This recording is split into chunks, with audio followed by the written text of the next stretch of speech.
안녕하세요. 데이터그램의 안지원입니다. 오늘 특강은 텍스트 마이닝을 활용한 마케팅 관리에 대해서 설명드려 보겠습니다. 자, 내용을 특히 세 가지로 나눌 수 있는데요. 마케팅 관리에 대한 이해와 그다음에 텍스트 마이닝 분석에 대한 소개, 마지막으로 텍스트 마이닝 분석 사례에 대해서 설명을 드리겠습니다. 이 첫 번째로 마케팅 관리에 대한 이해는 우리가 마케팅 리서치를 한다거나 아니면 텍스트 마이닝 분석을 통해서 여러분들이 어떻게 마케팅 관리적인 측면에서 접근을 하면 좋을지에 대해서 좀 이야기를 나누고자 합니다. 그럼 먼저 마케팅의 두 가지 의미에 대해서 좀 살펴볼까요? 사실 마케팅은 두 가지의 의미를 갖고 있는데 하나는 기업의 경영 철학으로서의 마케팅과 또 하나는 기업의 전반적 활동으로서의 마케팅, 이렇게 두 가지를 나눠볼 수 있습니다. 먼저 마케팅에서의 경영 철학의 의미는 우리가 마케팅 컨셉이라고도 할 수 있는데요. 마케팅 컨셉의 이 핵심은 무언가 하면 고객의 욕구를 충분히 충족시키는 것으로 경쟁사보다 더 큰 가치와 편익을 제공하는 데 있고요. 그 다음에 두 번째로 기업의 활동에 대한 마케팅에서 마케팅 관리 측면에서는 마케팅 관리의 핵심은 사실 브랜드와 상품 전략으로 계획하고 실행하고 통제하는 그 과정에 있다고 볼 수 있겠습니다. 자, 그럼 먼저 아까 얘기했던 마케팅 전략에 대한 전체적인 프레임을 좀 잠깐 살펴보도록 할게요. 먼저 마케팅 전략 기획을 한다라는 것은 전반적으로 전사적으로 기업이 브랜드라던가 상품에 대한 관리를 하는 것을 어떤 체계를 가지고 관리를 하는 것이냐에 대한 이해가 우선이 되어야 되겠습니다. 그래서 보면 맨 상위에 있는 비전이라는 것은 마케팅의 최상위 수준의 기업의 목표죠. 그래서 결국 이것은 브랜드의 가치를 극대화하는 방향으로 가야겠죠. 자, 그럼 비전이 있다면 그 비전 아래에 목표가 있는데 이 목표는 고객의 만족이라던가 또는 소비자와 브랜드와의 관계가 친밀한다던가 아니면 그렇지 못하다던가 이런 브랜드와의 관계를 어떻게 형성하느냐를 목표를 두고 가고 있습니다. 자, 그러면 그 목표 아래에서 또 어떤 게 있냐면 전략이 있죠. 그래서 집중화 또는 차별화, 포지셔닝에 대한 어떤 마케팅적인 전략을 짤 수 있겠습니다. 여기에 이 전략에 대해서 이 전략에 대한 구체적인 전술이 바로 포피 믹스인 거죠. 그래서 포피 믹스는 상품과 가격, 유통과 촉진 이렇게 네 가지의 믹스가 된 것들을 우리가 전술이라고 하고 포피 믹스라고 하죠. 이 중에 촉진에 대한 것들은 다시 커뮤니케이션 도구라고 이야기할 수 있고 우리가 흔히 보는 광고라던가 아니면 기업 PR이라던가 인적 판매, 판촉 모두가 커뮤니케이션의 도구라고 할 수 있겠습니다. 자, 그러면 우리가 앞서서 이야기했던 그런 기획들을 하려면 먼저 우리가 환경적인 분석을 통해서 기획을 해볼 수 있겠는데요. 전략적인 마케팅 기획을 하기 위해서는 환경 분석과 전략 수립에 대한 이해가 필요한 거죠. 그래서 우리가 왜 마케팅 수업을 하다 보면 수학 분석을 만들거나 이런 것들을 하는 것이 결국에는 이런 환경 분석을 통해서 어떤 기업의 전략이나 마케팅 기획을 할 수 있는지를 먼저 사전에 고민해 보는 과정이라고 할 수 있겠습니다. 자, 그럼 환경 분석에는 크게 거시적 환경 분석과 미시적 환경 분석으로 나뉠 수 있어요. 자, 거시적 환경 분석은 뭐냐 하면 사회적 환경, 그래서 인구 통계라던가 아니면 가족 생활, 뭐 공중 보건에 관련된 거 아니면 종교, 문화적인 이런 것들이 모두 사회적 환경에 들어갈 수 있겠습니다. 자, 그러면 기술적 환경은 무엇인가 하면 기술적 환경은 생명공학 기술이라던가 아니면 화학, 뭐 소재, 정보통신 기술, 나노과학 이런 것들이 모두 기술적 환경 분석에 들어가는 거죠. 자, 그럼 경제적 환경 분석은 뭘까요?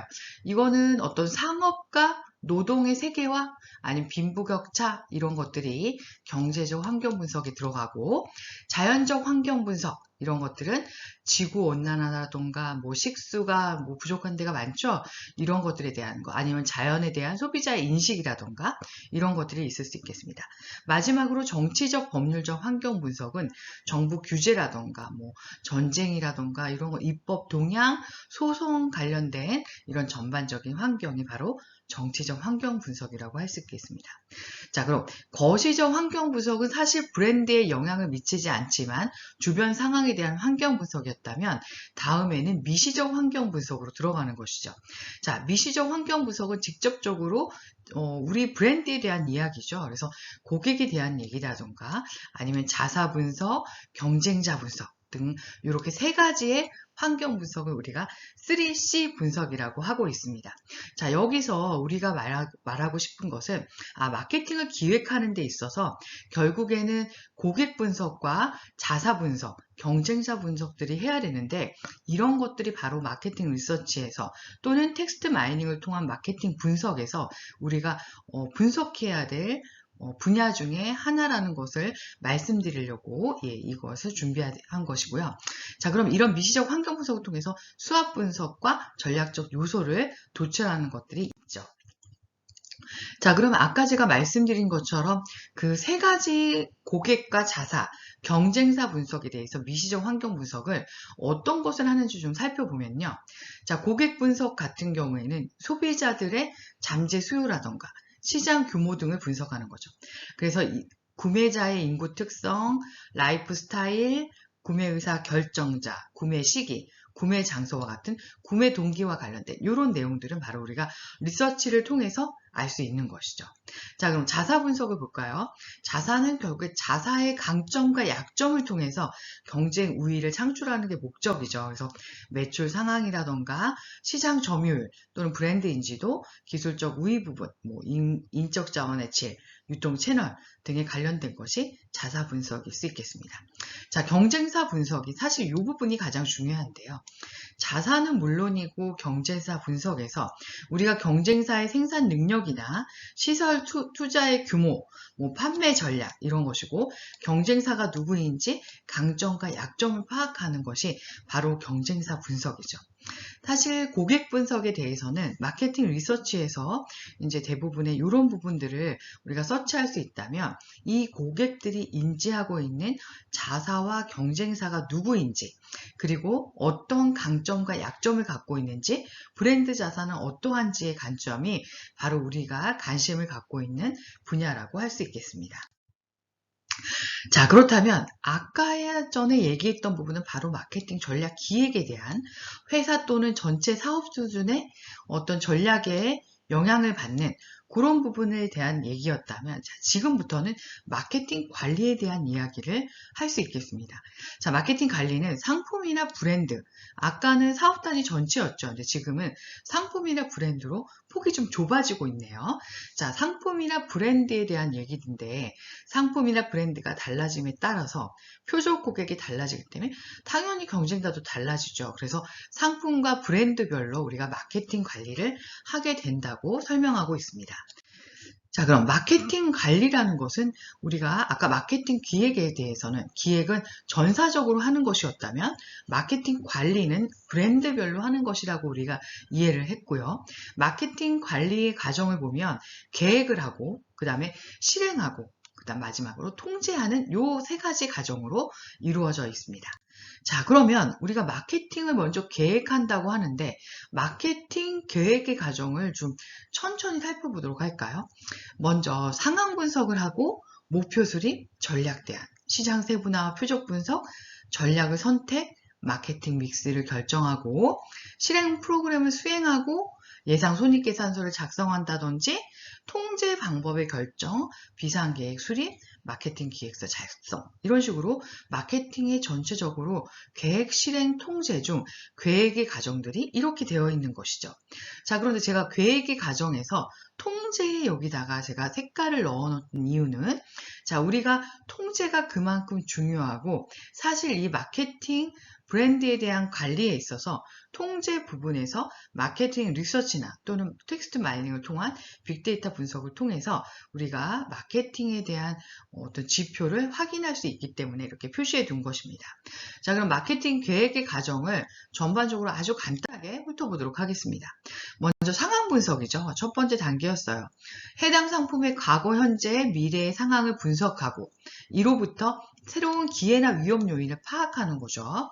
자, 두 번째로 목표를 수립하는 걸 볼까요? 대부분 기업의 목표나 사업 단위 목표 내에서 어떤 목표를 결정하는데 이거는 이익이나 매출 같은 점유율 이런 것 같은 재무적인 구체적인 수치로 표현해야 합니다. 자, 세 번째로 전략의 대안을 파악해야 되는데요. 사실 마케팅의 계획을 할 때 전략 대안을 어떻게 할 것인지를 먼저 결정해야 되는 거죠. 자, 이때 성장에 중점을 둘 건지 수학에 중점을 둘 건지에 따라서 달라질 수 있는데 대부분 기업들은 성장에 목표를 두죠. 그래서 장기적인 매출이나 시장 점유율을 어떻게 올릴 것이냐라는 얘기를 하면서 시장을 침투하는 전략, 시장 개발 전략, 신상품 개발 전략 같은 다양한 성장 목표 전략을 수립할 수 있고요. 또는 수학의 목표다. 예를 들어 수익성을 향상시키는 단기적이고 즉각적인 목표를 갖고 있다면 수익성 향상을 위한 전략, 비용 절감 전략, 마진 증대 전략 이런 전략을 수행할 수 있을 것 같습니다. 자, 그럼 네 번째로 계획은 시장 세분화죠. 비슷한 욕구를 가진 구매자들을 세분 시장을 만들어서 그 시장을 발견하는 과정을 시장 세분화라고 하는데요. 이렇게 여러 개의 세분 시장 중에 우리가 선택해야 되는 소수의 시장을 선택해서 이들을 표적으로 마케팅하는 것을 바로 표적 시장 선택이라고 하는 거죠. 자, 그럼 표적 시장을 선택했다면 표적 시장에 대한 전략 선택을 해야 되는 건데요. 표적 시장을 선택하면 전략 대안을 선택하는 것은 비교적 쉽게 이루어질 수 있고 이건 어떻게 하죠? 고객의 특성과 경쟁하는 경쟁자들의 상대적인 강점과 약점을 우리가 분명하게 드러나기 때문에 사실 쉽게 할 수 있는 부분입니다. 그래서 전략 선택까지 이루어졌다면 그 다음에 이 전략 밑에서 우리가 봤던 마케팅 믹스, 포피 믹스를 결정하게 되는 거죠. 자, 포피 믹스는 상품과 가격, 촉진, 유통 중에 어디에 관점을 둘 것이냐를 결정하는 거예요. 그래서 마케팅 목표를 달성하기 위해서는 마케팅 믹스를 상호보완적으로 조화롭게 하는 것이 굉장히 중요하다고 할 수 있겠습니다. 그럼 일곱 번째는 마케팅 계획에는 마케팅 믹스 요소별로 언제, 누가 무엇을 얼마의 예산으로 실행했는지 구체적으로 실행한 것이 담겨져 있는 프로그램이 있어야 되겠죠. 그래서 그 실행 프로그램을 수립하는 것이 그 다음에 과정이죠.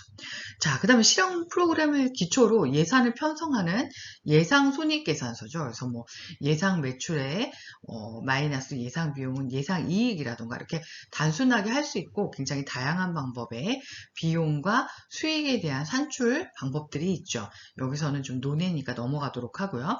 자, 그 다음에 우리의 관심사인 통제 방법의 결정이네요. 자, 마케팅 계획이 실행에 옮겨지면 정기적으로 성과를 측정하고 목표와 비교해서 목표가 보다 잘 됐어요. 그러면 잘 됐다. 끝. 이렇게 되지 않는 거죠. 잘 됐다면 어떤 점이 잘 됐는지, 목표에 비해서 못 됐다면, 안 됐다면 어떤 것이 문제가 있는지 그런 것의 원인 분석을 하는 것을 바로 우리가 통제라고 할 수 있겠습니다. 자, 그럼 마케팅 계획을 수립할 때는 마케팅 활동의 결과를 얼마나 자주 어떤 방법으로 측정할 것인가를 분명히 밝혀두면서 마케팅 계획에서 통제의 방법, 통제의 빈도 이런 것들을 미리 밝혀두고 진행을 해야 되는 거죠.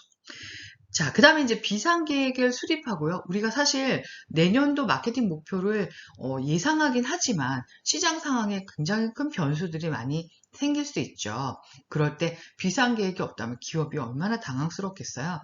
그래서 그런 것들에 대한 비상계획을 수립해 놓는 것이 필요하고요.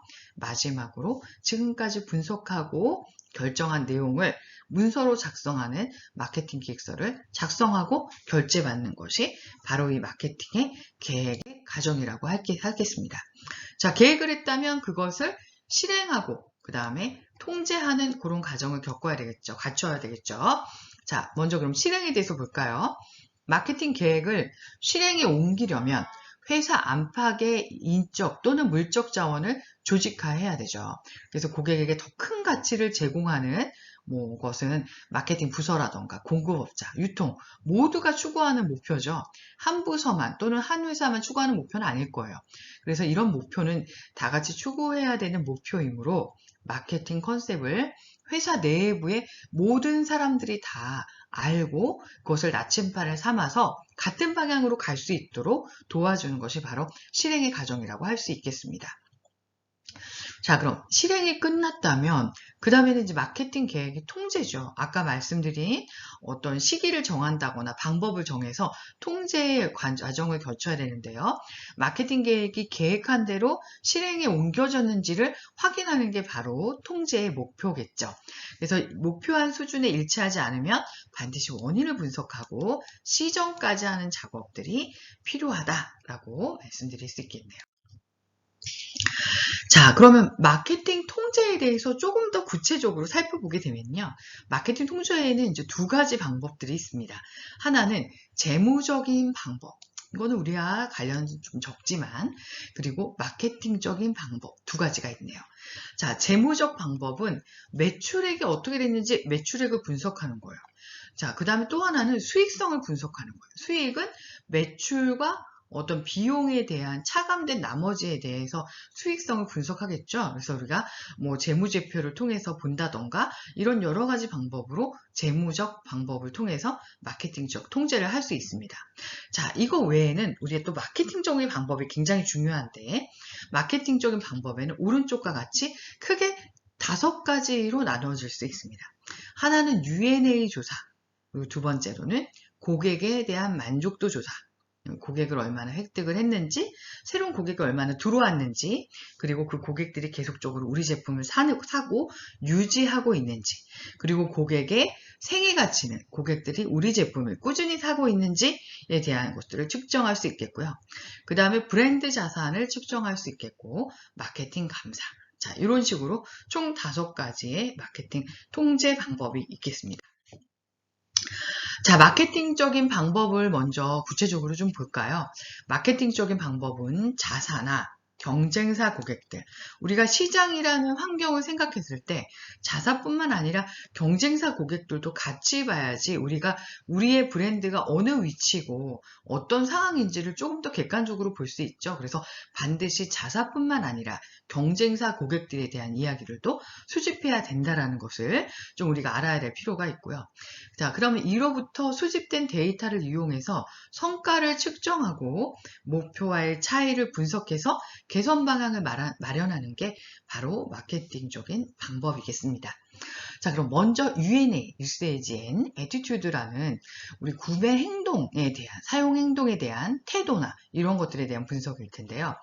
먼저 자사 및 경쟁 상품의 고객들의 구매를 어떻게 하는지, 실제로 사용을 할 때 그것을 얼마나 자주 사용하는지, 어떨 때 사용하는지, 그리고 여러 브랜드에 대한 인지도라던가 속성에 대해서 어떻게 지각하고 있는지, 어떤 예를 들어서 우리가 어떤 TV라 그러면 TV의 속성이 여러 가지가 있겠죠.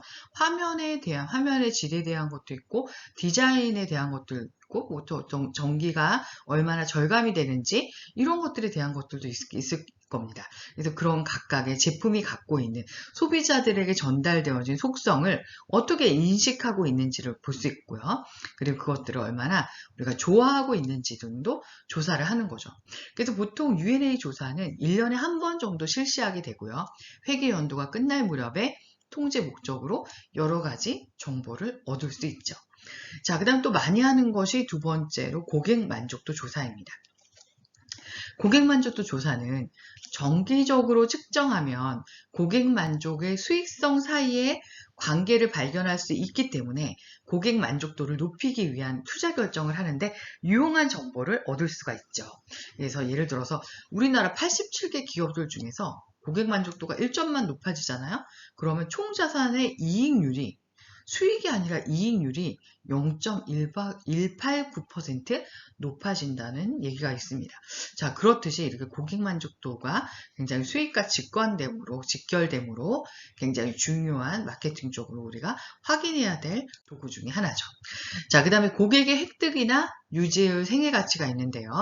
자, 먼저 기계나 공장, 건물, 토지와 같은 것만이 사실 회사의 재산은 아니죠.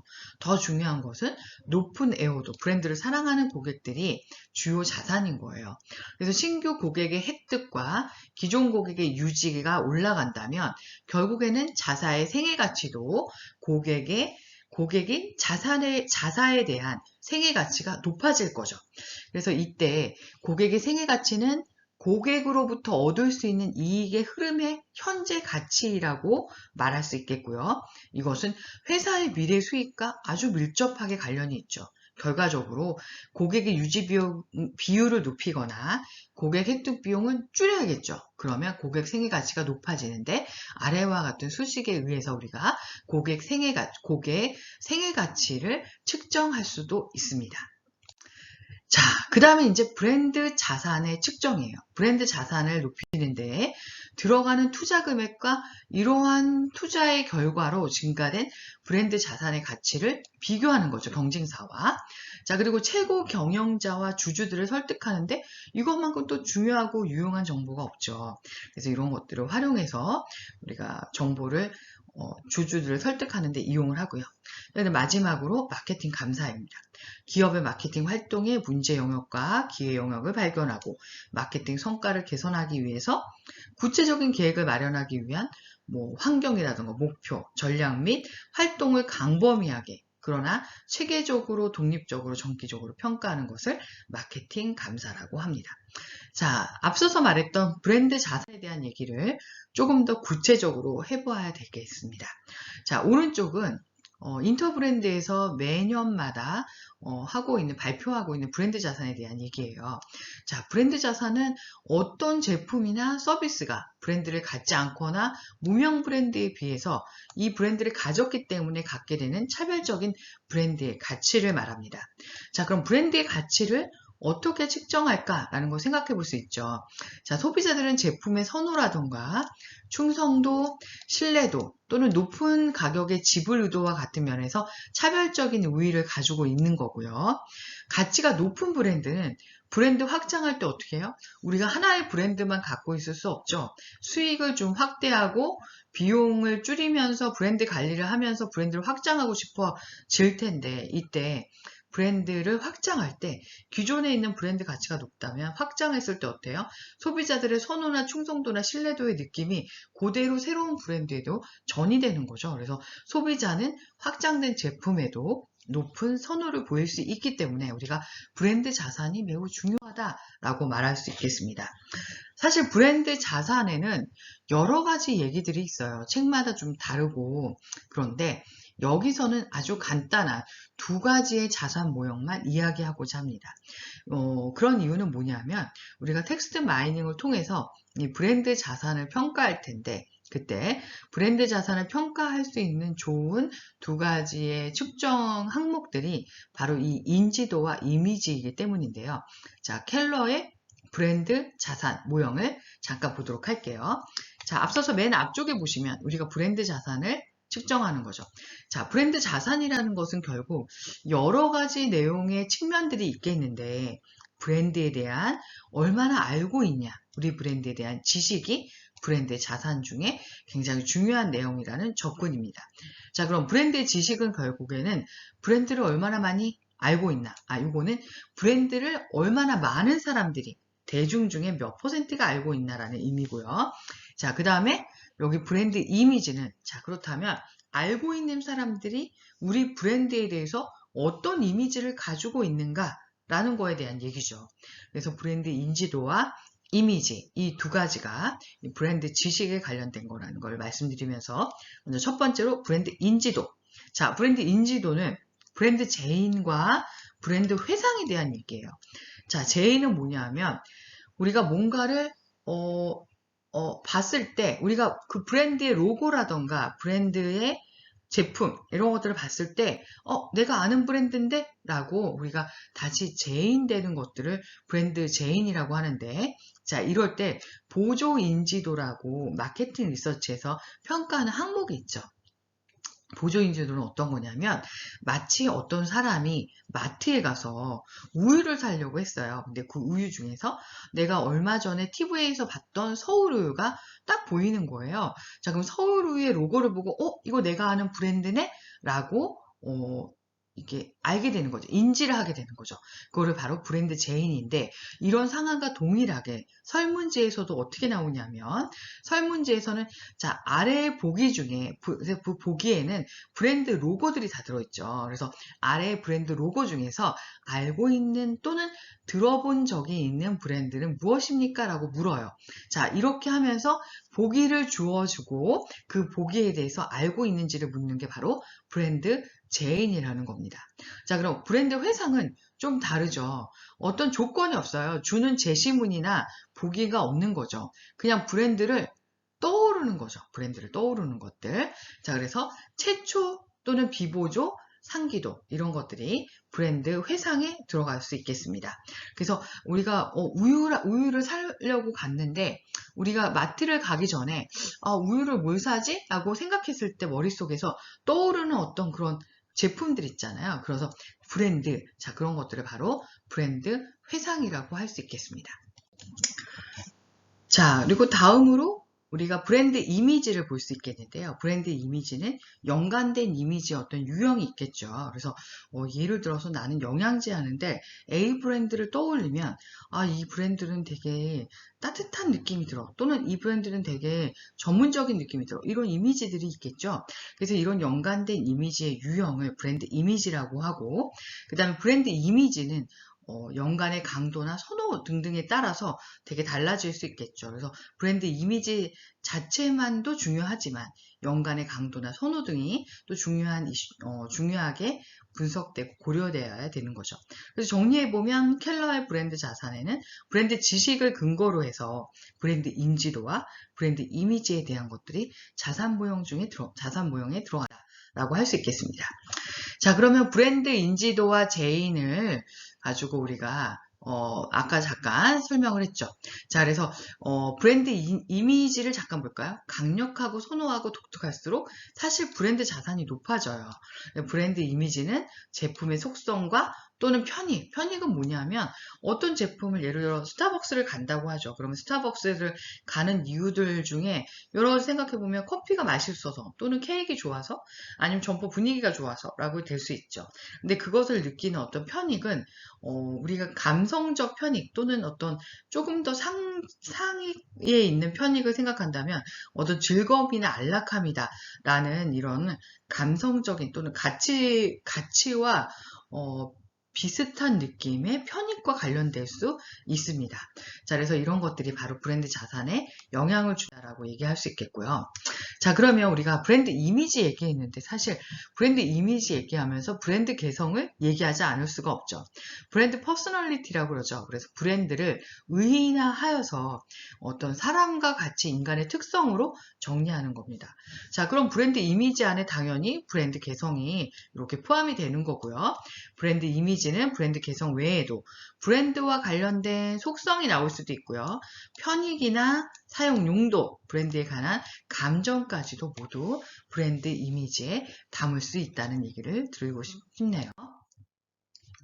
자, 그러면 지금까지는 마케팅 관리에 대해서 이해를 했고, 우리가 크게 두 가지 측면으로 마케팅 관리라던가 마케팅 기획에 대한 두 가지 측면에서 우리가 마케팅 기획을 할 때는 어떻게 됐죠? 마케팅 기획에서는 3C 분석을 통해서 환경 분석인 3C 분석 중에서 어떤 고객에 대한 얘기 또는 자사나 경쟁사에 대한 얘기를 가지고 우리가 무언가를 할 때 그때 자사에 대한 것과 경쟁사에 대한 얘기를 마케팅 리서치 또는 텍스트 마이닝으로 얻을 수 있는 거고요.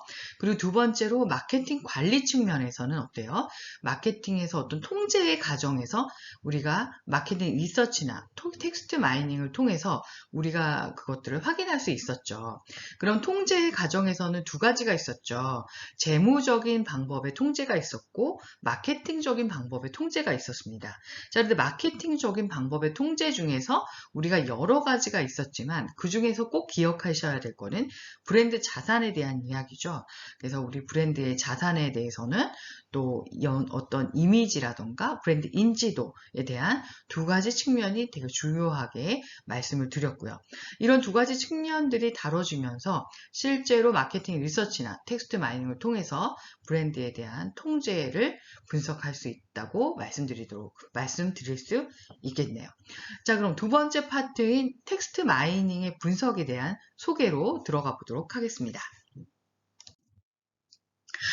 자, 빅데이터의 먼저 정의를 좀 들어볼까요? 우리가 사실 텍스트 마이닝이라는 것도 사실은 빅데이터 분야 중에 하나죠. 빅데이터의 정의는 크게 세 가지로 이야기할 수 있겠습니다.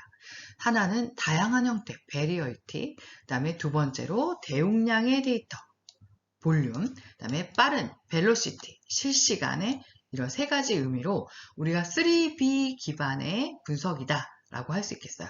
자, 다양한 형태는 왜 다양하냐면 뒤에서 설명드리겠지만 정형 데이터와 비정형 데이터, 기업의 내부, 외부 등의 다양한 데이터를 수집하고 데이터 스코프가 굉장히 넓어졌어요. 예전에 비해서 예전에는 정형 데이터라 그래서 숫자적인 데이터만 분석할 수 있었다면 지금은 이미지라던가 아니면 뭐 동영상, 텍스트 파일, 다양한 것들에 대해서 다 분석할 수 있죠. 그래서 다양한 형태의 데이터, 그 다음에 대용량 데이터, 우리가 테라바이트도 많이 들어보셨죠. 그래서 테라바이트 외에 페타바이트가 굉장히 큰 용량의 단위 기준인데 이렇게 대용량 데이터가 가능해졌어요. 또 하나는 대용량 데이터가 가능해지면서 클라우드 등의 기술을 이용해서 저장 비용이 굉장히 줄은 거죠. 그러니까 다양한 형태의 데이터를 굉장히 대용량으로 분석하는 것들이 가능해졌죠. 그리고 또 하나는 데이터 분산 병렬 처리 방식으로 예전에 비해서 바로바로 즉각적으로 실시간 분석하는 것들이 가능해진 거예요. 그래서 이 세 가지를 통해서 빅데이터가 활성화될 수 있었어요. 자, 그러면 이 세 가지만 가지고 있으면 빅데이터는 그렇지 않죠. 이 3B 기반의 어떤 데이터의 특성에다가 우리가 인사이트와 포사이트를 통해서 가치를 창출해내는 것이 바로 빅데이터다라고 말씀을 드릴 수 있겠습니다. 그러니까 데이터만 많이 쌓여졌다고 해서 그거를 빅데이터라고 할 수 없다는 것이죠. 자, 그러면 이제 빅데이터의 형태에 대해서 좀 얘기를 해보면 빅데이터 형태에는 크게 세 가지로 구분할 수 있습니다. 하나는 정형 데이터라고 되어 있어서 우리가 뭐 일반적인 수치 데이터요. 엑셀이라던가 CSV 파일에 저장되어 있는 그런 데이터들이죠. 그래서 고정된 필드, 제가 앞서서 말씀드렸던 엑셀이나 뭐 CSV 이런 필드에 저장된 데이터로서 우리가 흔히 갖고 있는 데이터예요. 자, 그럼 비정형 데이터는 뭐냐? 맨 밑에 비정형 데이터부터 보면은 비정형 데이터는 고정된 필드에 저장되어 있지 않아요. 그래서 예를 들어서 뭐 언론사나 포털 사이트의 뉴스 게시물 이건 그때그때 바뀌고 순간순간 다 나왔다가 없어지기도 하고 막 그러죠.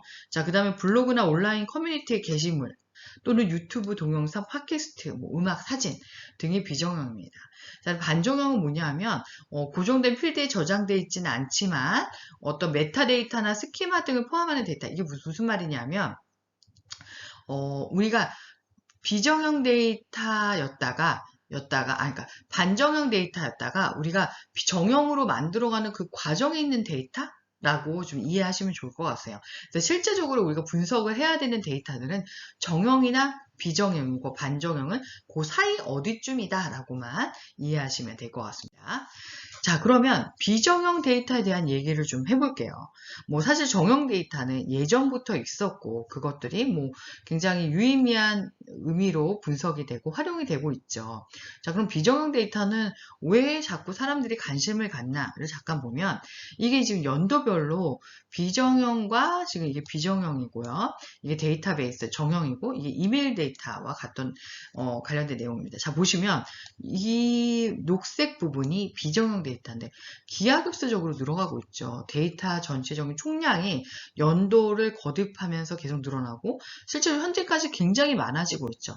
자, 이렇게 비정형 데이터가 많아지기 때문에 이것들이 얼마나 중요하고 이 데이터를 어떻게 관리하느냐가 이제 앞으로 기업들이 얼마나 시장에서 선점할 수 있는지를 어떤 브랜드가 잘 소비자들의 이야기를 듣고 잘 개발되고 좋은 방면으로 개발돼서 선점이 될지를 우리가 측정할 수 있는 좋은 데이터이죠.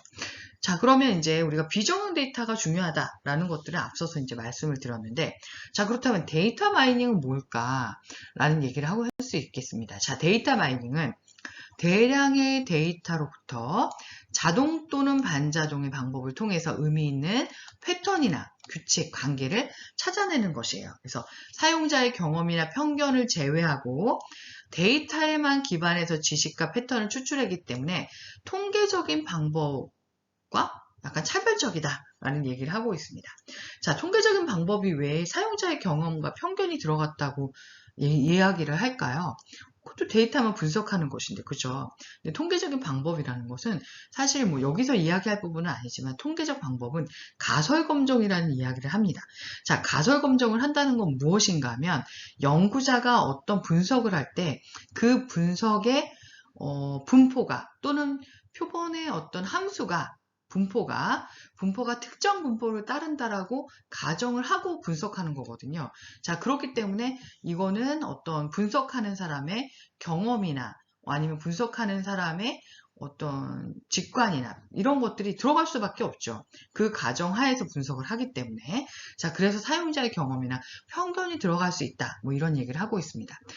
자, 그러면 이제 데이터 마이닝의 기법에 대해서 좀 살펴보도록 하면 먼저 정형 데이터 마이닝의 기법을 살펴보도록 할까요?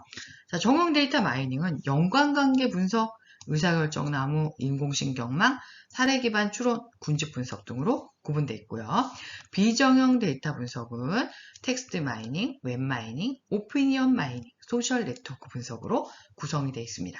자, 구체적으로 좀 살펴보도록 할게요. 자, 먼저 연관관계 분석, 정형 데이터 분석이죠. 자, 연관성이라는 것은 그야말로 뒤에 연관되어 있는 규칙을 찾아내는 분석입니다.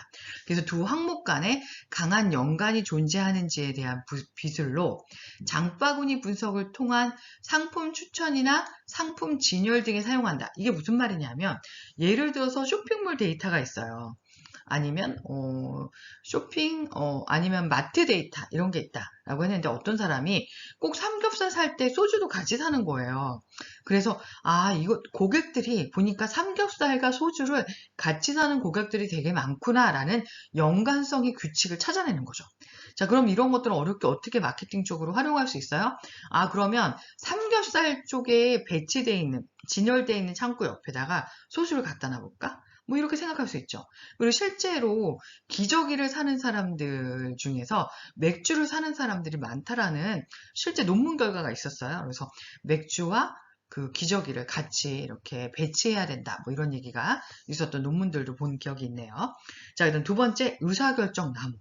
자, 의사결정 나무는 뭐냐면 우리가 뭔가를 분류해 보는 거예요. 자, 분류라는 것은 뭐냐면 어떤 고객들의 충성 고객과 그렇지 않고 이탈 고객이 있다. 이런 고객들을 분류해 보는 거예요. 분류를 했더니 이 분류의 윗단에 있는 어떤 근거들이 뭐냐면 신용도도 있고 예를 들어 현재 월급 또는 가족 수 아니면 살고 있는 지역 아니면은 주거 형태 뭐 이런 것들이 될 수 있겠죠. 자, 이런 것처럼 분류나 예측에 대해서 사용되는 기법으로 데이터의 분석 결과물이 이런 오른쪽의 그림과 같이 이렇게 약간 가지치는 형식으로 보이잖아요. 그래서 이거를 나무 같다라는 표현을 하고 있어요. 그래서 의사결정 나무라는 그래프 형식이나 규칙으로 표현하죠. 그 제가 아까 말씀드렸던 거는 이제 고객의 분류였는데 이런 것들을 부도 예측도 할 수 있죠. 또는 주가나 환율 예측 이런 것들도 의사결정 나무로 할 수 있습니다. 자, 그 다음에 이제 세 번째가 인공신경망이에요. 자, 여러분들 사람의 뇌가 뉴런이 서로 복잡하게 연결돼서 이루어졌다는 걸 아시죠? 그런데 인공신경망은 뭐냐면 분석하는 그런 어떤 모델들도 마치 사람의 뇌처럼 복잡하게 연결되어 있는 거예요. 그래서 정확한 예측을 하기 위해서 뉴런이 막 서로 연결된 구조처럼 여러 가지 모델들이 연결이 돼서 반복적으로 학습하게 되고, 그렇게 되면서 뉴런이 많아지는, 분석하는 내용들이 많아지기 때문에 예측력이 뛰어나는 그런 결과들을 보여줄 수 있다라고 얘기할 수 있어요. 자, 근데 이거는 마치 예측을 하는 부분이기 때문에 아까 의사결정나무도 분류나 예측이라고 그랬잖아요. 뭐 인공신경망도 예측을 하네? 라고 생각한다면, 자, 이런 측면에서 의사결정나무와 유사할 수 있죠. 그런데 문제는 뭐냐면 의사결정나무는 지금 보여지는 것처럼 이런 과정들을 다 알 수가 있어요. 그래서 보니까 매출이 어디서는 이렇게 나눠지는구나, 또는 소득이 어디서는 이렇게 나눠지네 라고 생각할 수 있지만, 우리가 파악할 수 있지만 인공신경만 그런 것들이 안 돼요. 자, 근데 반면에 의사결정나무는 변수를 많이 쓸 수가 없어요. 많이 써봤자 10개 내외? 자, 그런데 인공신경망은 몇백 개도 가능하죠. 몇천 개도 가능할 거예요. 자, 그렇게 두 가지 분석이 같은 목표를 가지고 있지만 분석에 대한 어떤 과정을 확인할 수 있다는 점, 그 다음에 변수를 얼마나 넣을 수 있냐라는 점에서 두 분석이 좀 다르게 쓰이는 거죠. 자, 그 다음에 사례 기반 추론이라는 것도 있죠. 과거의 데이터를 바탕으로 새로운 사례의 결과를 예측하는 기법이에요. 그래서 뭐 회원가입을 위한 고객 분석으로 어떤 고객이 보니까 보험 설계만 하고 가입을 하지 않고 가는 거예요. 그럼 이거 기존의 사례를 보니까 이런 고객들은 여기에서 클릭을 하지 않고 넘어가니까 이거를 좀 보완해야 되겠다. 이런 식으로 기존의 데이터를 기반으로 추론하는 그런 기법들이 있고요. 그 다음에 5번째로 군집 분석이죠. 사실 우리가 그 마케팅에서 고객 세분화 이런 것들을 할 때, 그 다음에 타겟 고객을 선정하거나 이런 과정, STP 전략 등을 꾸릴 때 하는 분석들이 바로 군집 분석이죠. 군집 분석은 어떤 거냐 하면 사실 고객들을 모든 고객들한테 다 커뮤니케이션 할 수 없죠. 그래서 그들을 특징이 비슷한 사람들끼리 모아놓는 거예요.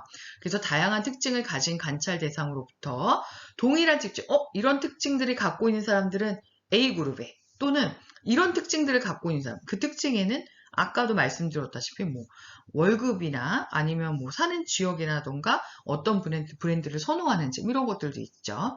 자, 이런 것들이 그런 특징을 갖고 있는 동일 집단으로 분류하는 것으로 유사한 특징을 가진 사람들을 합치는 거죠. 그래서 최종적으로 유사 특성의 군집을 찾아가는 것이 바로 군집 분석이어서, 군집 분석에는 이런 아웃풋과 이런 아웃풋 두 가지들이 나올 수가 있는데, 자, 그런 군집 분석들의 결과들을 우리가 잠깐 보여드렸습니다. 자, 이렇게 해서 우리가 정형 데이터 분석은 총 5가지의 내용들을 얘기를 했다면, 자, 지금부터가 우리가 관심을 가져야 되는 비정형 데이터 분석이죠. 자, 그 중에서도 우리가 총 4가지 종류의 이야기를 할 텐데, 사실 비정형 데이터에는 여러 가지들이 있죠. 동영상도 있고, 음악도 있고, 많아요. 그런데 텍스트만을 갖고 있는 비정형 데이터 분석에 초점을 맞춰서 4가지 정도를 확인해 보도록 하겠습니다. 자, 먼저 그렇다면 텍스트 마이닝은 뭐냐라고 한다면, 먼저 말씀드리면 사실 이 텍스트 마이닝은 이렇게 우리가 총 4가지로 나눴지만, 이 텍스트 마이닝은 오피니언 마이닝과 마지막으로 소셜 네트워크 분석에 대한 내용들이 좀 합쳐져 있는 내용이다라고 이해하시면서 들으시면 좋을 것 같아요. 자, 먼저 텍스트 마이닝. 자, 인간 중심의 자연어 처리 기술을 적용해서 추출한 텍스트에서 의미 있는 단어나 숫자도 가능해요. 숫자를 추출하고 텍스트에 포함되어 있는 정보를 다양한 데이터 마이닝 알고리즘에 의해서 접근할 수 있도록 만드는 어떤 과정이다 라고 해서 우리가 텍스트 마이닝을 이야기하고 있습니다. 자, 그럼 웹 마이닝은 뭐냐면 여러분들 구글 애널리틱스라고 들어보셨을 거예요. 그래서 데이터 마이닝의 기술의 응용 분야인데, 인터넷을 통해서 웹 서비스를 이용하면서 웹에서 소비자가 홈페이지를 갔더니 어디 클릭을 하고 들어가더라, 또는 어떤 블로그나 어떤 홈페이지에서 거기를 클릭하고 그 다음에 어떤 페이지로 옮겨가더라, 이런 것들의 어떤 사용하는 패턴을 발견하는 것을 우리가 웹 마이닝이라고 할 수 있겠습니다. 자, 웹 마이닝은 분석 결과에 따라서 웹 사용 마이닝과 웹 구조 마이닝, 웹 콘텐츠 마이닝 등으로 구분할 수 있고요. 그 다음에 오픈이언 마이닝이 이제 세 번째인데, 세 번째 오픈이언 마이닝은 인물이나 이슈, 이벤트 등과 같은 원천 데이터에서 의견이나 어떤 평가, 태도 이런 것들을 좀 주관적인 정보를 모아놓는 거죠. 그래서 평판 분석이나 정서 분석이라고도 이야기하고 있습니다. 물론 우리가 브랜드에 대한 태도나 평가 이런 것들도 할 수 있어요.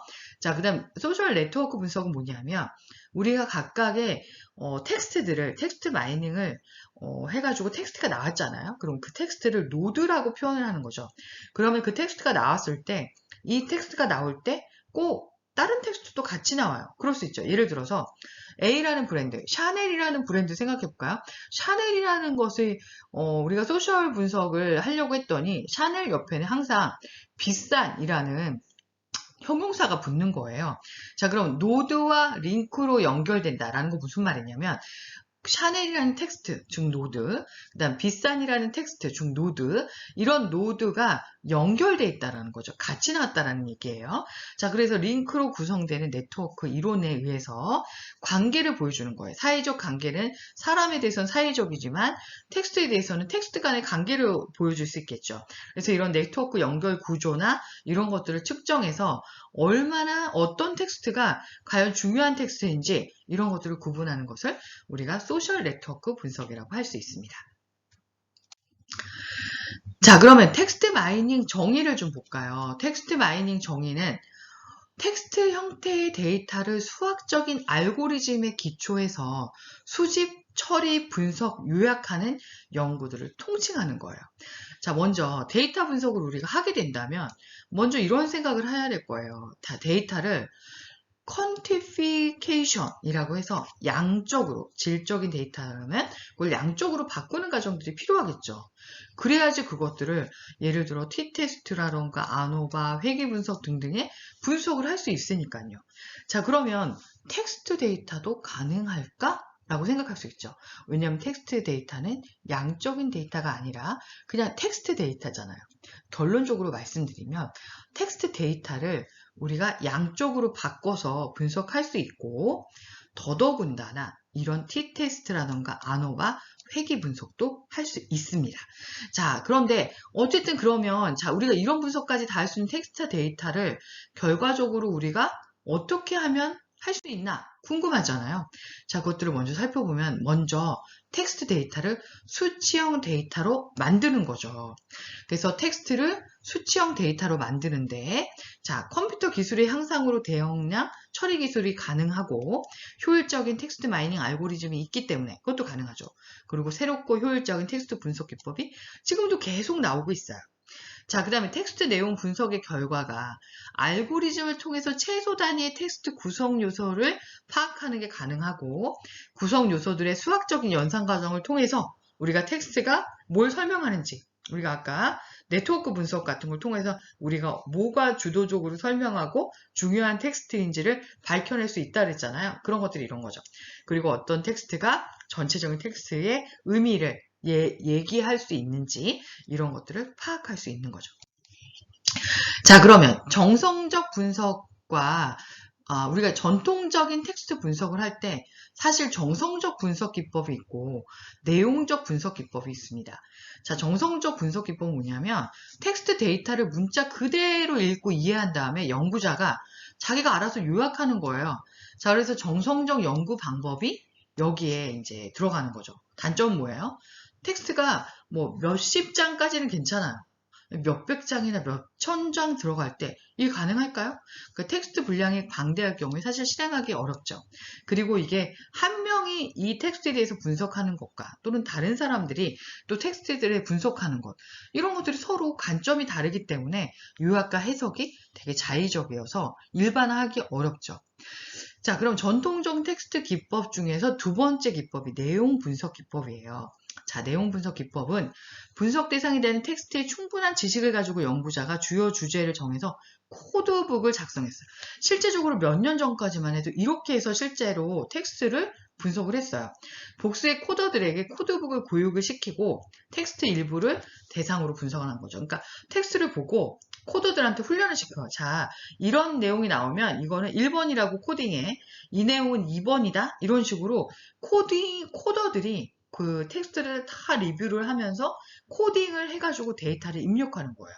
자, 그렇게 되면, 그렇게 돼서 훈련된 코더들에게 분배해서 내용을 분석하는 것이 바로 이런 내용 분석 기법이에요. 자, 그런데 새롭게 등장한 텍스트들에 대한 정보가 없을 분석이 부족하겠죠.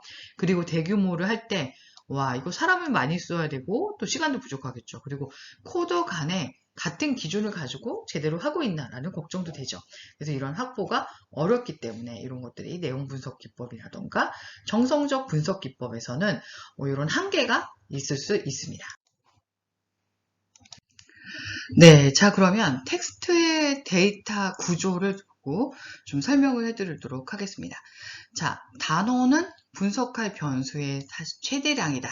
그리고 고차원적인 특성을 가진다라고 얘기하고 있는데요. 자, 이게 무슨 말이냐면 텍스트 데이터에서 결국에 분석할 것들은 단어인 거죠. 자, 그리고 이 단어는 변수가 된다라는 것들을 좀 기억을 하고 그 다음에 고차원성 특성을 가진다라는 것들을 잘 기억하면서 텍스트 데이터의 구조를 좀 보도록 하겠습니다. 자, 이 부분이 사실 되게 중요한데요. 먼저 말뭉치라는 개념이 있어요. 자, 말뭉치는 뭐냐면 예를 들어서 내가 100편의 학술 논문을 가지고 텍스트를 모았어요. 그러면 이게 100편의 학술 논문의 데이터라는 것이 결국에는 말뭉치가 되는 거죠. 자, 그런데 그 밑단에 각각의 한 편의 논문들이 이렇게 있을 거잖아요. 그 단위 중 그 한 편의 학술 논문의 단위가 바로 문서예요. 보통 다큐멘트라고 하죠. 자, 그 다음에 논문이 있다면 그 논문의 안에는 사실 여러 가지 단락이 있을 거죠. 그래서 그것을 단락이라고 하고 단락 안에는 다시 문장으로 나눠지고 문장 안에는 여러 개의 단어로 구분이 되는 거죠. 그리고 마지막으로 일정한 뜻을 가진 가장 작은 말의 단위인 형태소가 여기 들어가는 거죠. 그래서 형태소를 이렇게 분석하게 되는데 여기서 우리가 중요한 것은 우리가 형태소 분석을 하면서 단어를 쪼개거나 이렇게 하지만 결국에는 이 워딩, 이 단어가 분석의 기준이다라는 것을 좀 이해하고 넘어갈 수 있겠습니다. 자, 그럼 텍스트 데이터의 기본적인 아이디어를 좀 살펴보도록 할게요. 우리가 아까 말뭉치 얘기했고, 그 다음 문서, 다큐먼트 얘기를 했어요. 자, 그런데 우리가 각각의 다큐멘트에서 여러 가지 이제 단어들이 나올 거잖아요. 자, 그럴 때 예를 들어 이런 단어가 있다고 하죠. It is good 이라는 문장이 있고 it is bad 이라는 문장이 있다고 할 때, 자, it is라는 것이 바로 여기서 it is 이렇게 있잖아요. 그러면 it is good 하면 이렇게 세 개가 111 하고 카운트가 됐네요. 자, 그럼 bad는 여기 하나, 그 다음에 둘, 셋 이렇게 카운트가 됐네요. 자, 수치적인 배열 또는 문서의 단어 행렬을 우리가 DTM이라고 하는데 바로 지금과 봤던 것처럼 it is good 이라고 했던 것들에 대한 문장이 있다면 이 문장을 단어로 이렇게 쪼개놓는 거죠. 그럼 제가 아까 뭐라 그랬어요? 단어는 변수다. 아, 그러면 우리가 갖고 있는 모든 문장들을 결국에 이런 단어를 가지고 나눠서 이걸 변수처럼 고려해가지고 분석하는 게 텍스트 데이터의 기본적인 아이디어구나 라고 생각할 수 있겠습니다. 자, 그리고 문서하고 단어 행렬 이 부분도 좀 우리가 잘 기억해야 되는데 아까 다큐멘트는 뭐라 그랬어요? 한 편의 연구 논문이라 그랬죠.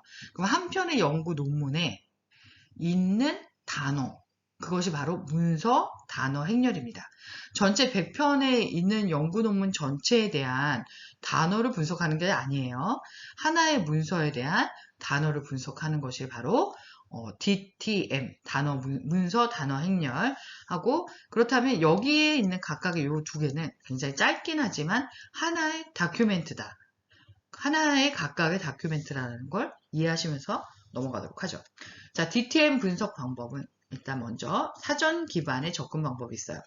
자, 알고리즘을 통해서 해당 단어들이 사용된 문서의 의미를 추정하게 되는 거죠.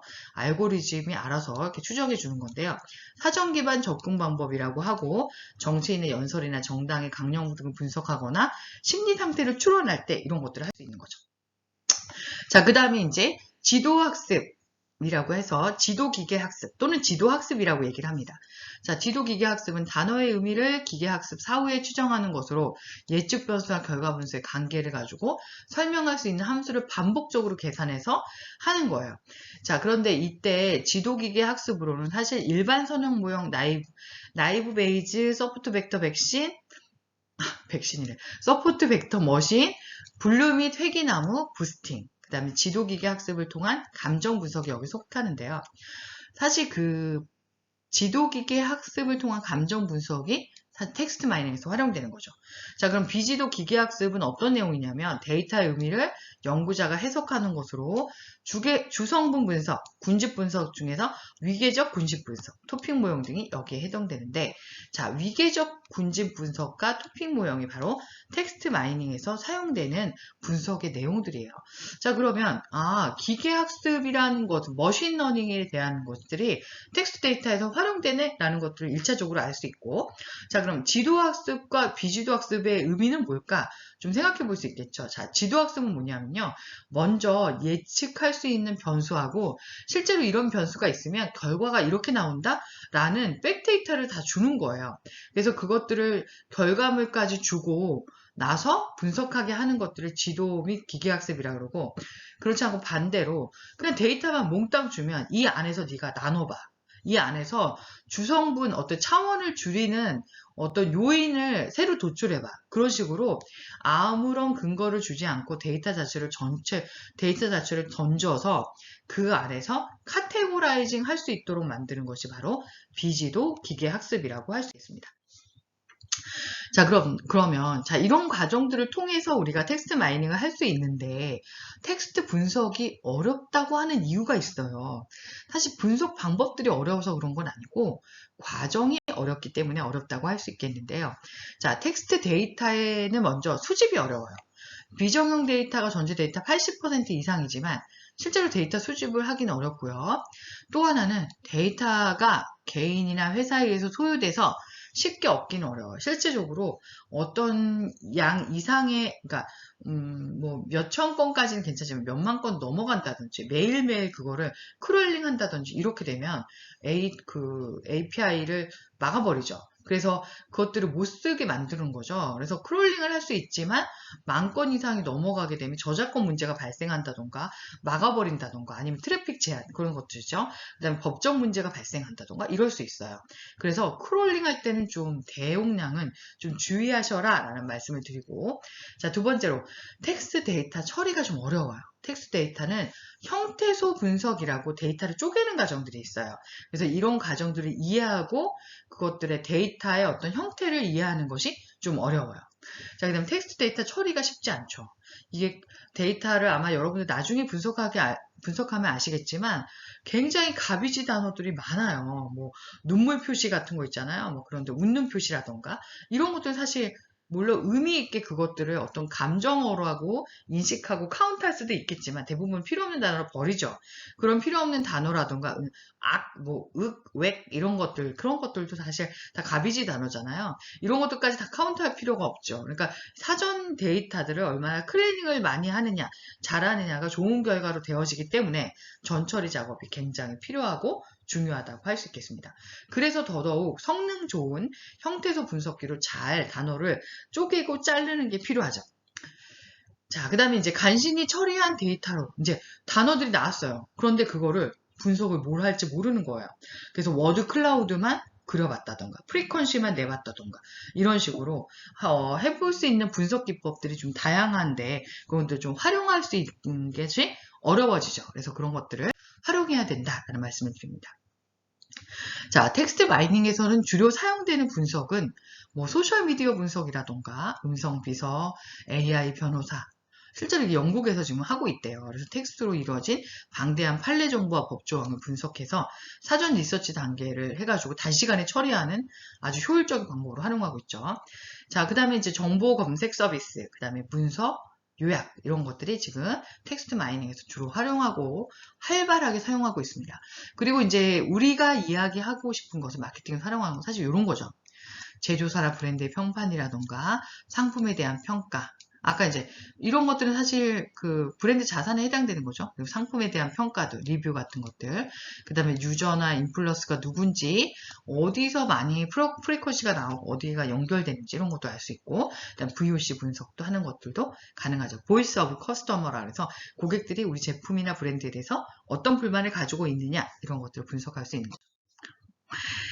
자, 그 다음에 이제 아까 자연어 처리가 굉장히 중요하다라는 것들을 형태소 분석기 이런 얘기를 했었는데, 자, 그럼 자연어 처리는 NLP, 그래서 Natural Language Processing, NLP라는 말을 많이 씁니다. 자, 자연어 처리는 뭐냐면 기계가 인간의 언어를 이해할 수 있도록 하기 위한 도구예요. 자, 텍스트로 된 데이터에서는 정확한 정보를 찾기 위해서 검색 엔진의 연구와 함께, 검색 엔진 뭐야? 네이버, 뭐 구글 그런 거죠? 함께 발전을 했어요.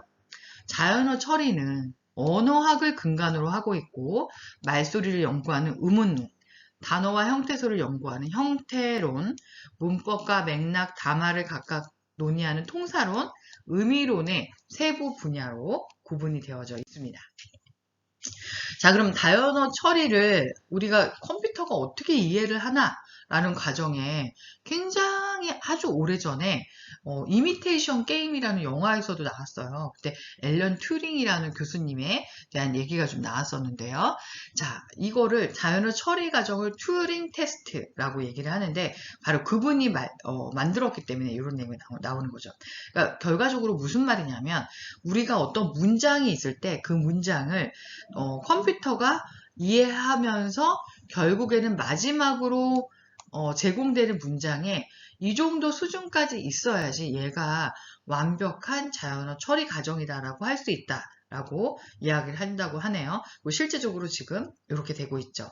그래서 구글 어시스턴트인가요? 그거에 보면은 실제로 그 인공지능 비서가 뭐 아주 수려한 언어와 매너로 무슨 어디 레스토랑에 예약한다든지 미용실 예약한다든지 이렇게 예약을 하는 거예요. 근데 상대방은 전혀 그걸 모르죠. AI라는 느낌을 갖지 못하고 예약을 받고 있는 뭐 이런 것들이 한번 여러분들도 나중에 유튜브나 이런 것들 한번 찾아보시면 재밌을 것 같아요. 자, 그래서 그렇게까지 우리가 자연어 처리 기술이 발달이 됐다라는 말씀을 드리면서 그 과정에 대해서 잠깐 볼게요. 자, 자연어 처리 기술은 처음에 이제 문장이 있어요. 그래서 먼저 봉준호 감독의 기생충이 칸 황금 종려상을 수상했대 라고 이렇게 됐다면 그 다음에 형태소 분석은 어떻게 되냐면 봉준호 감독 이런 것들 다 자르는 거죠. 자, 자르면서 얘네들이 어떤 품사를 갖고 있는지를 구분해 주는 거예요. 품사 구분까지 형태소 분석이 됐다면 자, 그 다음에는 이제 형태소 각각의 단어에 대한 의미가 됐다면 그 다음에는 구문에 대한 분석을 하게 됩니다. 그래서 봉준호 감독이 주어져 칸 황금 종려상의 목적어 수상했대가 서술어예요. 구문이 어떻게 됐는지를 이제 알게 되고 그 다음에 의미를 분석하게 되죠. 자, 이때 봉준호 감독은 사람이네. 이거는 상 이름이야. 수상했다는 수상했다는 액션이네. 라고 해서 의미 분석을 하게 되고 그 다음에 담화 분석에서 그럼 이런 얘기를 하는 거는 기생분 작품에 관심이 있나? 자, 한국에서는 언제 개봉하지? 라고 이제 컴퓨터가 생각하는 되는 거죠. 자, 그러면 마지막으로 컴퓨터가 이런 말을 한 사람에게 이렇게 말해요. 한국의 개봉일을 찾아줄까요? 라고요. 자, 이런 과정들이 앨런 튜링의 자연어 처리 튜링 테스트의 완벽한 이상적인 모델이고요.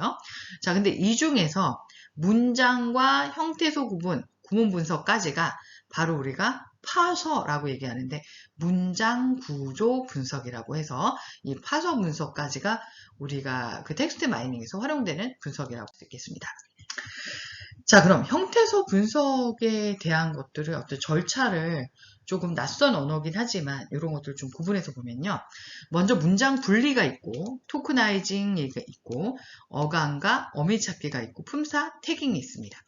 자, 문장의 구분은 어떻게 하냐면 문서내의 텍스트를 문장 단위로 이제 분리하는 거예요. 그래서 예를 들어서 마침표가 있는 데는 다음 문장으로 해.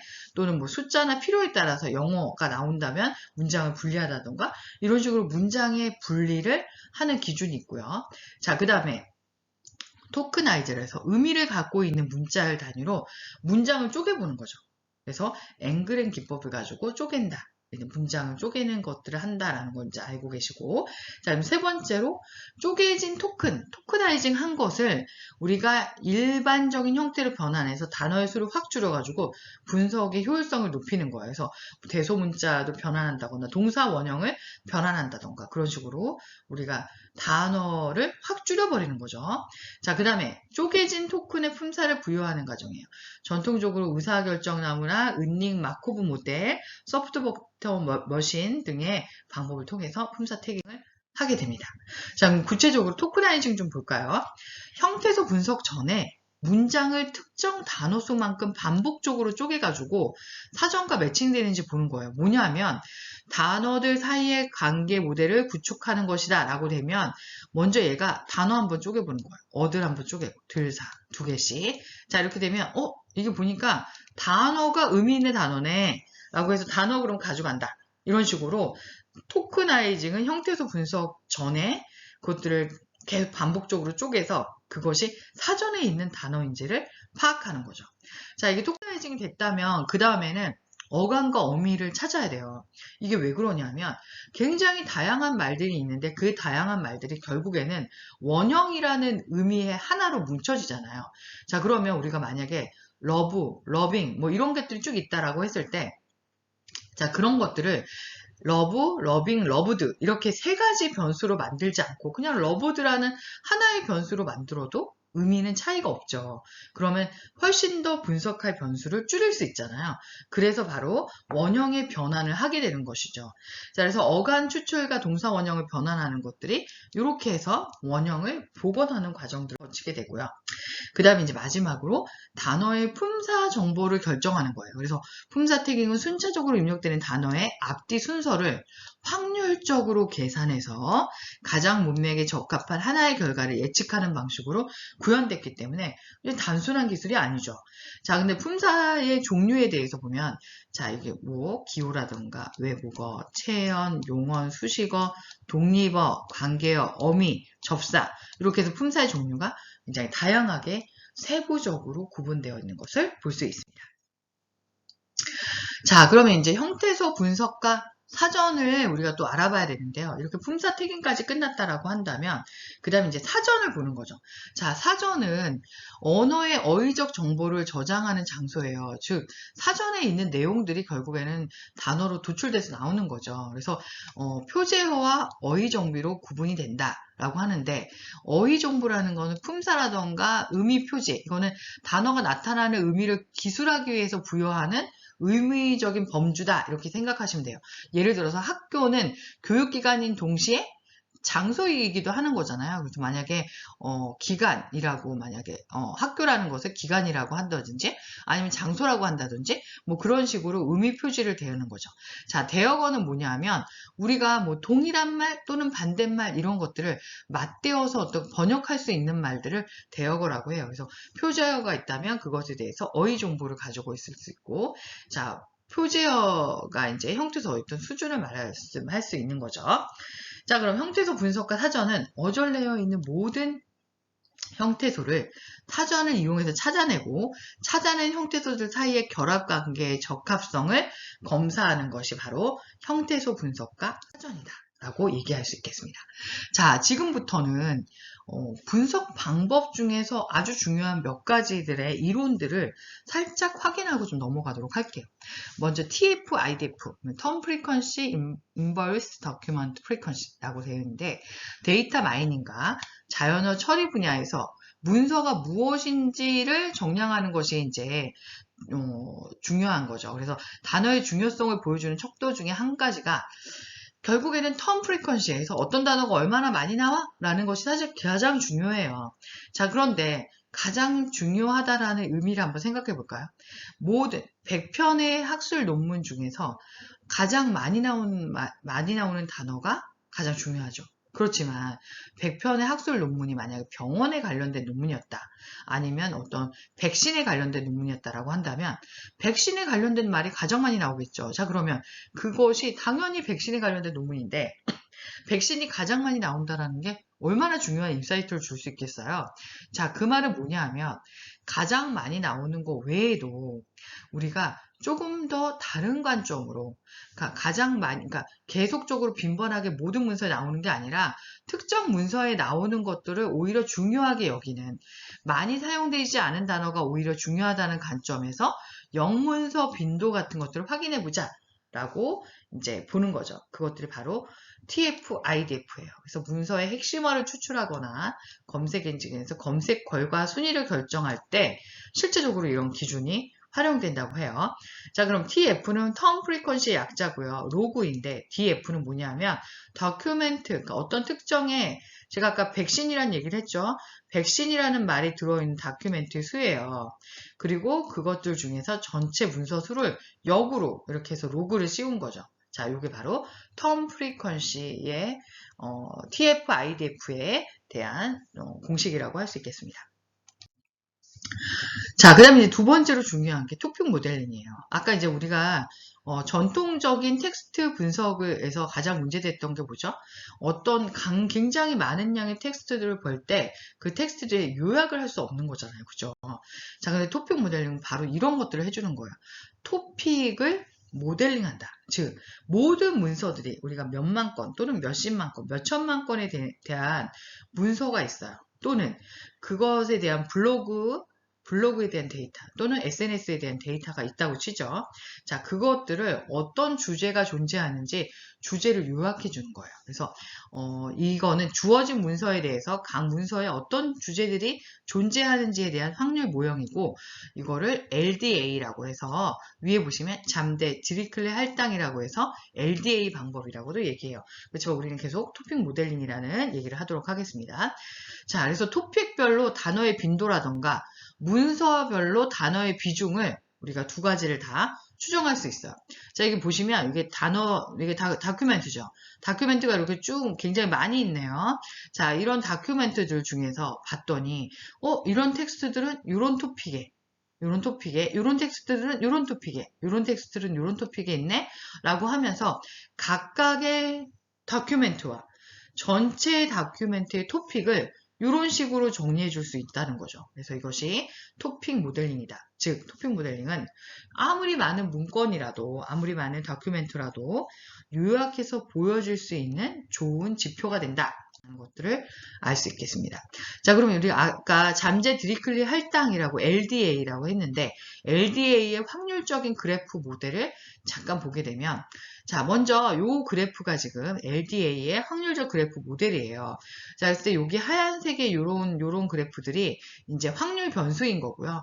여기 안에 있는 요 D라고 되어 있는 요 D 부분이 말뭉치, 다큐멘트의 전체 개수예요. 자, 근데 여기 K가 토픽이죠. 그리고 N이 D번째 문서의 단어수예요. 그래서 다큐멘트에서 어떤 토픽을 끌어내고 있는 이런 과정들을 이렇게 간단하게, 아니 좀 복잡한가요? 네, 복잡하게 이렇게 보여져 있는데, 아무튼 토픽의 개수가 문서 단어를 바탕으로 존재한다고 볼 때 문서 수와 문서가 가진 단어 수로부터 토픽을 추론하는 것이 바로 이런 확률적 그래프 모델이다 라고 이야기할 수 있겠습니다. 자, 그럼 토픽 모델링이 이렇게 어려운 분석인데 결과는 어떻게 활용할 수 있을까 좀 궁금하시잖아요. 자, 그것들을 보면 이쪽에 오른쪽에, 아니 요 부분에 보면 내용이 나와 있죠. 이건 뭐냐면 알러지 비염에 대해서 토픽 모델링한 결과를 보여주고 있어요. 여기에 이렇게 글자로 써놓거나 이런 퍼센트를 써놓은 거는 이제 분석하는 사람이 적어놓은 거고요. 실제로 토픽 모델링 분석을 할 때 요 각각이 지금 토픽이거든요. 지금은 토픽이 7개 정도가 나왔네요. 자, 7개 토픽에 대한 것들이 이제 보여지고 있고, 그것에 대한 텍스트, 어떤 토픽에 어떤 텍스트들이 들어가 있는지는 다른 분석 결과에 나오는데, 실제적으로 이 그래프를 보여주면서 여기서 토픽이 어떤 규모를 갖고 있고 어떤 주제를 갖고 있는지 좀 보도록 할게요. 자, 1번 토픽을 볼까요? 1번이라고 되어 있는 것은 가장 큰 토픽이에요. 사실 이 두께 자체가 토픽에서 얼마나 많은 워딩을 갖고 있느냐, 워드를 갖고 있느냐가 지금 이 토픽 모델링의 그 원 크기를 토픽의 크기라고 할 수 있고요. 그 다음에 여기 거리 있잖아요. 이 거리. 얘네 둘의 거리 가깝죠. 근데 얘하고 얘 거리는 좀 멀죠. 자, 그래서 이 토픽들은 서로 다 좀 떨어져 있는 것만큼 독립적이다. 가까이 있으면 비슷한 토픽이다라고 이해하셔도 될 것 같아요. 자, 그럼 거리와 크기로 이 토픽을 구분을 하는데 실제적으로 지금 7개의 토픽이 나왔고 첫 번째 토픽에는 19.9%가 굉장히 크게 있죠. 원인과 증상에 대한 얘기들이 있었던 거예요. 자, 그럼 두 번째 토픽 볼까요? 두 번째 토픽은 생활환경에 대한 개선에 대한. 그러면 알러지 비염에 대해서 네이버 블로그라던가 카페에 대한 내용을 다 수집을 했더니 가장 큰 이슈는 원인과 증상에 대한 내용들이 막 나온 거죠. 그거의 세부적인 텍스트는 사실 그 세부적인 텍스트도 분석할 수 있는데 여기서는 토픽 모델링의 큰 그림만 보여드리고 싶어서 제가 이것만 제시를 한 거고요. 자, 이제 두 번째로 많이 얘기 나온 게 생활환경을 어떻게 개선해야 되나 이런 얘기를. 알러지 비염이니까 약 먹기 전에 뭔가 환경 개선 또는 약과 동시에 환경 개선을 하려는 그런 노력들이 하나 보죠. 그래서 이런 것도 필요하다 그러고. 자, 세 번째까지 보면 피부 관련 증상 및 대응 행동. 알러지 비염을 가진 사람들은 피부도 안 좋나 봐요. 그래서 이런 것에 대한 대응 행동까지 하려고 한다라고 보여지고 있네요. 자, 그러면 텍스트 마이닝 분석에 대해서 전체적으로 이론적인 얘기들을 쭉 훑어봤습니다. 그러면 지금부터는 텍스트 마이닝 분석 사례를 몇 가지를 살펴보고 우리가 어떻게 마케팅 관리 측면에서 분석을 할 수 있는지를 좀 살펴보도록 할게요. 자, 먼저 이거는 텍스트 마이닝 분석 중에서 우리가 브랜드 채널별로 버즈량에 대한 분석이에요. 이게 무슨 말이냐면 네이버의 지식인이라던가 카페, 블로그, 인스타그램, 페이스북, 다음 카페, 다음 블로그. 자, 이런 각각의 채널별로 각각 A 브랜드들이 A 브랜드에 대한 내용들이 얼마나 많이 나오나는 거를 보여줄 수 있죠. 자, 그러면 자 보세요. 이 왼쪽에 있는 브랜드는 자, 네이버 블로그가 많네요. 자, 그 다음에 많은 게 다음 블로그네요. 그죠? 자, 그리고 오른쪽에 있는 브랜드도 물론 네이버 블로그가 많은데 10% 이상 많죠. 차이가 많이 나죠. 그래서 지금 이 브랜드에 대한 얘기들이 많이 회자되고 있는 곳은 네이버 블로그구나. 그리고 A 브랜드에 비해서 B 브랜드가 굉장히 많이 회자되고 있네 라는 것들을 확인할 수 있겠습니다. 자, 그 다음에는 버즈량, 즉 각각의 우리가 채널별로 텍스트들을 수집했다면 텍스트들을 수집한 거에 대한 빈도수, 각 브랜드의 빈도수를 버즈량이라고 표현했습니다. 자, 그 버즈량하고 실제로 각각의 브랜드에 대한 캠페인, TV 캠페인이 될 수도 있고 여러 가지 캠페인에 대한 시점과 버즈량을 이렇게 시계열 자료로 좀 분석해 본 거예요. 보시면 이렇게 캠페인이 있고 난 다음에는 올라가고 있죠. 그죠? 캠페인이 있고 난 다음에는 올라가고 있죠. 얘도 캠페인이 있고 난 다음에 올라가고 있습니다. 자, 그래서 캠페인이 버즈에 얼마나 영향을 미치는지 알 수 있는 거죠. 자, 그 다음에 여기 나와 있진 않지만 요 캠페인에 대한 버즈량에 대한 것들도 있었고 그 다음에 실제로 이 버즈량과 매출액과도 좀 상관관계가 있다라고 나온 결과가 있거든요. 또 그거는 참고하시면 될 것 같고요. 자, 그러면 브랜드별로 이미지를 좀 볼까요? 우리가 브랜드별 이미지가 아까 브랜드 자산의 측정 요소 중에 하나였죠. 그래서 보면은 유명한, 대표, 필요하다, 도움, 에너지 이런 것 같은 이미지가 도출됐다 해서 이런 빈도라던가 비율을 가지고 좀 보여준 것도 있고요. 그 다음에 이성이라던가 감성 이미지 이런 것들이 도출됐다라고 이야기를 할 수 있겠습니다. 즉 브랜드에 대해서 나오는 데이터를 가지고 브랜드별로 이미지도 도출할 수 있고 그 다음에 긍정적인 감정인지 부정적인 감정인지도 우리가 도출할 수 있습니다. 그런 것들도 할 수 있다라는 말씀드리고 자, 그 다음에 인지도라는 말을 이제 여기서는 말씀을 드리기 뭐한데 아까 우리가 브랜드 인지도가 버즈량하고 생각하시면 돼요. 브랜드 인지도는 사실 정확하게는 브랜드 인지도 개념하고 매칭 정확하진 않지만 웹상에서 또는 소셜이나 아니면 포털에서 브랜드 인지도라는 건 결국 버즈량이거든요. 거기 온라인상에서 고객들이 얼마나 브랜드를 이야기하고 있고 회자하고 있는지가 브랜드 인지도의 지표로 대신 사용되어지고 있고요. 실제로 그렇게 분석하고 있습니다. 그래서 버즈량이 인지도만큼 중요한 이슈다. 중요한 분석이다라는 말씀을 드리고요. 자, 그 다음에 광고에 대한 것들도 이렇게 해볼 수 있어요. 예를 들어 TV 광고 캠페인을 했어요. 그럼 TV 광고 캠페인을 한 다음에 광고 관련 내용들이 얼마나 나오는지를 프리퀀스로 볼 수 있는 거죠.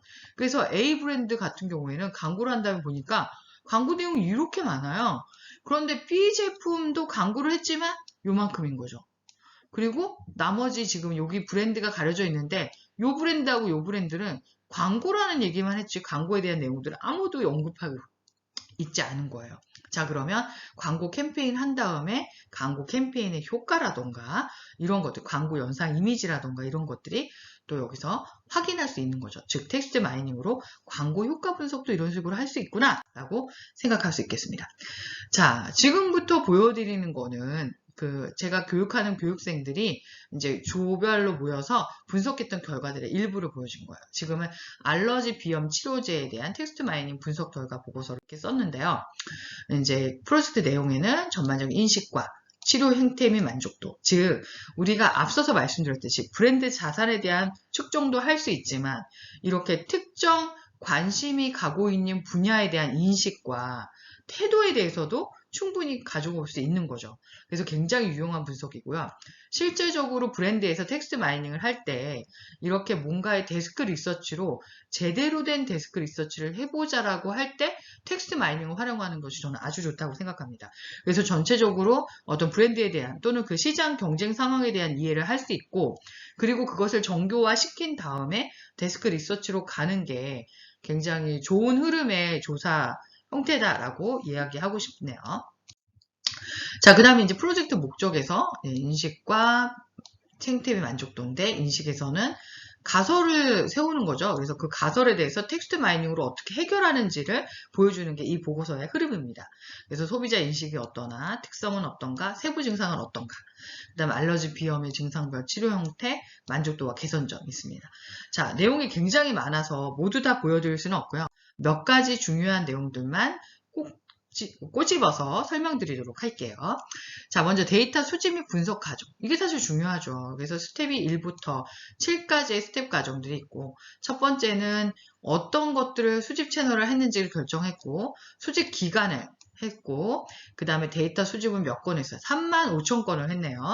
그 다음에 맞춤형 사전을 구축하고 불용어 정리를 했고, 분석에 필요한 품사를 추출하고 데이터 분석을 했고, 시각화나 분석 등을 하게 됩니다.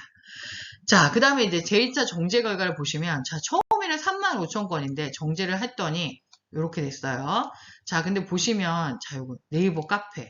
자, 카페는 공동구매나 이런 것들이 많기 때문에 가비지 데이터도 굉장히 많아요. 그래서 이런 것들을 삭제하게 되면 87% 정도의 데이터밖에 남지 않는 거죠. 어쨌든 총 32,510건의 최종 정제된 단어를 가지고 정제된 데이터의 다큐멘트를 가지고 분석을 하게 되는 거죠. 자, 그럼 이거 아까 보여드렸던 그 토픽 모델링에 대한 내용입니다. 그래서 토픽이 1이 있고 이 원인과 증상인데, 얘를 봤더니 코마킹, 꽃가루 뭐 이런 텍스트들이 이렇게 구성이 돼서 이런 토픽으로 구성이 돼 있다라는 것을 알려주네요. 자, 그 다음에 이제 알러지 비염 환자의 특성 이런 것들도 보여줄 수 있어요. 그래서 초기인지 만성인지를, 초기에 대한 텍스트들이 어떻게 돼 있다, 또는 만성에 대한 텍스트들이 어떻게 돼 있다라고 해서 전체의 비중도 보여줄 수 있고, 초기와 만성에 대한 텍스트의 구성도 보여줄 수 있죠. 자, 근데 가려움과 코막힘 이런 것들은 되게 비슷한데, 보시면 만성일 경우에는 우와, 이렇게 좀 심각한 병명과 반복이나 재발에 대한 얘기들이 구체적으로 나오고 있네요. 그래서 이런 것들을 광고에서 어떤 소구점으로 사용할 수도 있고요. 그죠? 그리고 뭐 어떤 편익으로 계속적으로 설명할 수도 있고, 아니면 광고 상황이나 이런 것들로도 풀어낼 수 있겠죠. 자, 그 다음에 이거는 앵그램이라고, 제가 아까 이제 단어를 쪼개는 그런 단위라고 말씀드렸는데, 이 앵그램을 잘 활용하면 어떻게 활용할 수도 있냐면, 단어를 쪼개는 과정으로도 활용할 수 있지만 이 단어 다음에 뭐가 나왔는지도 활용할 수 있는 거예요. 그래서 예를 들어서 비염 스트레스라는 주제는 뭐냐면, 콧물에 시달리다가 흐르는데 염증이 생기고 재채기 스트레스까지 돼서 결국에는 강력한 치료제를 원한다. 이런 식으로 어떤 비염 환자의 행동 양식에 대한 분석들도 가능해지는 거죠. 자, 그 다음에 알러지 비염의 증상에 대한 얘기들도 할 수 있죠. 비염 증상을 봤더니 코하고 목은 이렇게 많고, 눈에 대한 얘기는 19%, 그 다음에 머리가 지끈지끈, 머리가 어지럽다, 이런 것도 16점 몇 퍼센트, 그 다음 피부 질환이 50%나 되게 높아요. 그래서, 코하고 피부 질환은 같이 가는구나라는 걸 알 수 있겠고, 그 다음에 심리적인 것도 큰 거죠. 그래서 이런 것들을 증상을 좀 이렇게 나눠보는 것도 가능하다라고 말씀드릴 수 있겠습니다. 자, 그 다음에 이거는 군집 분석의 결과인데요. 좀 이렇게, 이게 노드하고 각각의 링크가 너무 복잡해서 그냥 까만색 머리카락으로만 보이죠. 근데 실제로 요것들이 군집 분석한 결과이기 때문에 어떻게 알러지 비염에 대해서 소비자 인식들이 나눠져 있는지를 알 수 있는 부분이에요. 그래서 먼저 여기 군집을 보시면 주요 증상 및 대응 행동으로 나눠져 있고, 주요 대응 행동은 병원을 간다던가 의약품이라던가 한방치료, 자가치료, 뭐 이런 것들로 구성이 돼 있다. 이렇게 알 수 있겠네요. 자, 그 다음에 뭐 어떤 치료제에 대한 브랜드에 대한 것들도 우리가 도출할 수 있겠죠. 그래서 예를 들어 비염, 알레르기 비염에 이런 브랜드들이 얼마나 많이 됐는지. 그래서 실제로 시장 구조에서 가장 강력한 브랜드는 나잘 스프레이 관련된 브랜드고, 그 다음에 지르텍, 시잘 이런 순으로 되어 있다. 그렇지만 나잘 스프레이가 압도적으로 굉장히 큰 비율을 보여주고 있죠. 그래서 시장의 구조에 대해서도 분석해서 알 수 있는 대목입니다. 자, 그 다음에 이제 분석 결과의 요약을 통해서 아까 처음에 세웠던 가설들이 어떻게 해결됐는지를 보여주는 과정으로 이제 보고서가 진행이 되죠. 그래서 알러지 비염에 대한 인식과 알러지 비염의 치료 행태 및 만족도에 대한 내용들이 이렇게 결과가 정리가 되면서 보고서가 전체 텍스트 마이닝의 가설 제시와 가설에 대한 해결의 형태로 보고서가 정리된 것을 볼 수 있습니다. 자, 이상으로 저는 이제 오늘 강의는 마치고요. 짧은 시간에 제가 너무 많은 내용들을 좀 전달해 드린 것 같아서 죄송하기도 하고 그렇습니다. 그래서 궁금하신 내용은 여기 이메일 주소를 적어놨으니까요. 혹시 뭐 관심 있으신 거는 이메일 주시면 제가 친절하게 대답해 드리도록 하겠습니다. 자, 그럼 여러분들, 네, 좋은 시간, 귀한 시간 내주셔서 감사드리고요. 네, 감사합니다.